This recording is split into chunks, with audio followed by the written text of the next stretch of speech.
Sean Couturier. Who should he play with? Great question. I don't know. I don't think it's Bobby Brink and Scott Lawton, though. That doesn't seem good. I don't know. I gather that there is, and this kind of surprised me. Maybe it shouldn't, because I just shouldn't put anything past Flyers Twitter.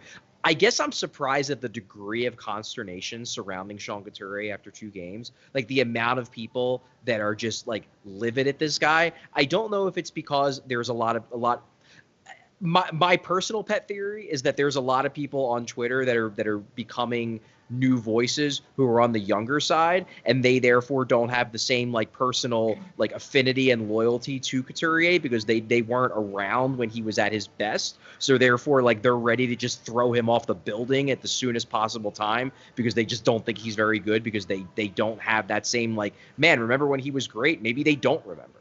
But I guess I'm surprised at how big of a topic of conversation Couturier has been. I thought in game 1 he wasn't very good. I thought in game 2 he was quite good.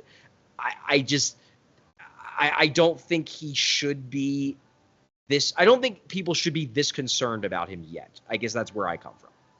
Yeah, I definitely think the idea of like, oh, well, it's over. Like, I thought he was pretty good on Saturday as well. He was, yeah. You pointed out, I didn't even see it in real time, but you pointed out that awesome Brink saucer pass that gets over to Farabee might not get there if not for the excellent stick lift in the middle by Sean Couturier. Mm-hmm. That was something. And I just thought he had jump. I thought he was getting in on the forecheck through a few hits. I thought he looked much, much better on Saturday than he did Friday. And it's just going to be a process figuring, like, I don't think you can evaluate him at all after 2. Like, no. He's been in the league 10 years. I'm going to look at 2 games and make a sweeping generalization about what he is. That said, I did find myself on Puckpedia trying to calculate what a buyout would be this summer. We have to wait at least 1 more year. It ain't going to be this summer. I'll tell you that. I think some of this is just that, like, right now, I don't think it's clear what the ideal line combinations are. That's where I am right now. So the problem is that people are swapping things around in their head, and Frost and Luchenko are like the fun centers, so naturally they need to be the best ones, and no one can figure out what to do with Sean Couturier. But, like, the fact of the matter is, it's incredibly likely that just like last year, we see a very good Sean Couturier again that does just fine as a 1C. I also think that a lot of this, too, is it's in a state of flux because we don't know what the status of Luchenko is long term.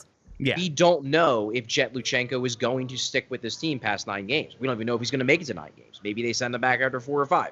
Who knows? I think everything is on the table there. But as long as the Luchenko situation is unknown, people are going to look at it as, where does Couturier fit? Because in their heads, they are thinking Luchenko is going to be here all year. If Luchenko is here all year, and that's on the table too, I don't think that has been ruled out. If he's here all year, yeah, you have to wonder, like, where does Couturier fit? Is Couturier just a 3C? And then I guess if you want, you can get angry online about the fact they're paying a 3C nearly $8 million.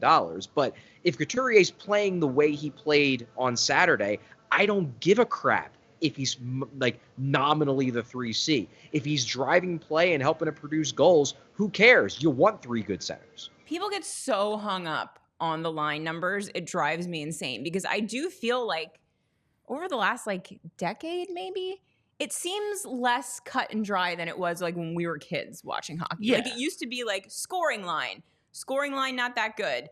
Not a great line, bunch of goons that beat everybody up. Like that, it was like a very definitive delineation between the lines. And I feel like now it's not like that so much. I just like, I think the reason I'm having trouble figuring out where exactly he fits is we talked about this with Luchenko in comparison to when Coots was a rookie. And it was like, yeah, Coots spent his whole rookie year with Max Talbot and like Harry Z. Like, if that existed now, if that existed, and like Luchenko, like, yeah, he's going to play with Farabee and Brink. Like, that's a scoring line.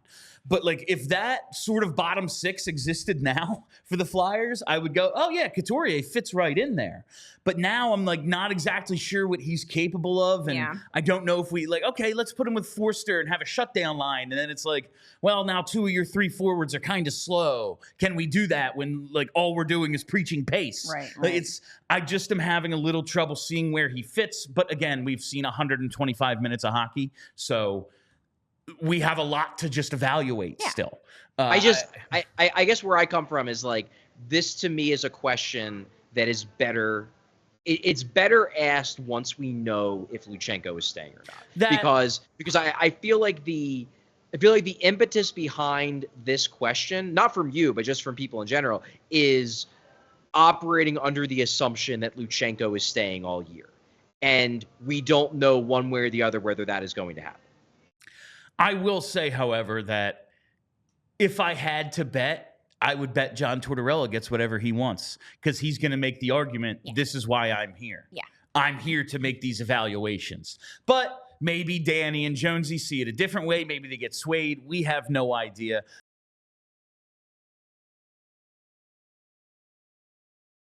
We all silly like the mayor.